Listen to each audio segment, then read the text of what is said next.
एक रहस्य, एक शाप और धर्म का अवतार। प्रस्तुत है महाभारत के सबसे न्यायप्रिय पात्र विदुर की अद्भुत और अनसुनी कहानी। महाभारत एक ऐसा ग्रंथ जिसमें हर पात्र, हर घटना अपने भीतर असंख्य रहस्यों को समेटे हुए है, लेकिन इन सब में एक चरित्र ऐसा है जो सदा सत्य और न्याय के पक्ष में खड़ा रहा। उनका नाम था विदुर। कौन थे विदुर? क्यों उन्हें यमराज का अवतार कहा जाता है? और उनकी कथा महाभारत के लिए क्यों इतनी महत्वपूर्ण है? आइए जानते हैं इस रहस्य को। ये कहानी शुरू होती है सतयुग से। एक दिन 4 चोर राजा के सिपाहियों से भागते हुए एक आश्रम में छुप गए। वो आश्रम महात्मा आनीमंडव्य का था। वो एक महात्मा थे जो अपनी तपस्या में लीन थे। उन पर चोरों को अपने आश्रम में छुपाने का आरोप लगा। सिपाही आए और चोरों के साथ उन्हें भी पकड़कर ले गए। सैनिक महात्मा को पकड़कर राजा के सामने ले गए। राजा ने उन्हें फांसी की सजा सुनाई।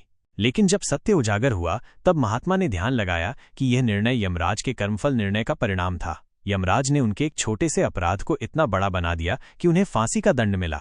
महात्मा ने क्रोधित होकर तपोबल से यमराज को बुलाया। यमराज उनके सामने प्रकट होते हैं। महात्मा यमराज से कहते हैं, तुमने धर्म का पालन नहीं किया। तुम्हारे अन्यायपूर्ण निर्णय ने मुझे अपमानित किया। इसलिए मैं तुम्हें शाप देता हूं कि तुम पृथ्वी पर मनुष्य के रूप में जन्म लोगे और धर्म का पालन करोगे। यमराज शांत स्वर में महात्मा के शाप को स्वीकार करते हैं। यमराज ने शाप स्वीकार किया, लेकिन इस शाप ने मानव इतिहास को बदलने वाली घटना को जन्म दिया। हस्तिनापुर के राजा विचित्रवीर्य का देहांत हो गया था। उनकी कोई संतान नहीं थी।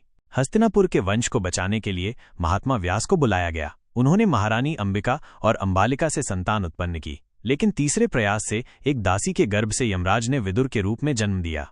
विदुर का जन्म राजवंश में होते हुए भी दासी पुत्र के रूप में हुआ, लेकिन उनके भीतर छिपा था धर्मराज का दिव्य स्वरूप। बचपन से ही उनकी बुद्धिमत्ता और न्यायप्रियता अद्वितीय थी।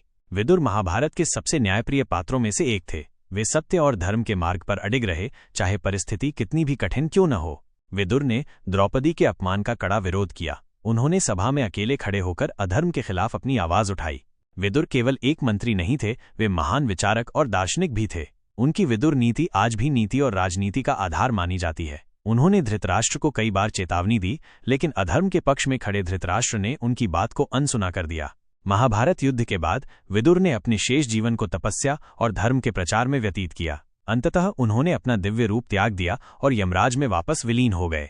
विदुर की कहानी हमें सिखाती है कि सत्य और धर्म का मार्ग कभी आसान नहीं होता, लेकिन वो हमेशा सही होता है। उनकी नीतियां, उनकी विचारधारा और उनकी न्यायप्रियता महाभारत के सबसे चमकते सितारे हैं।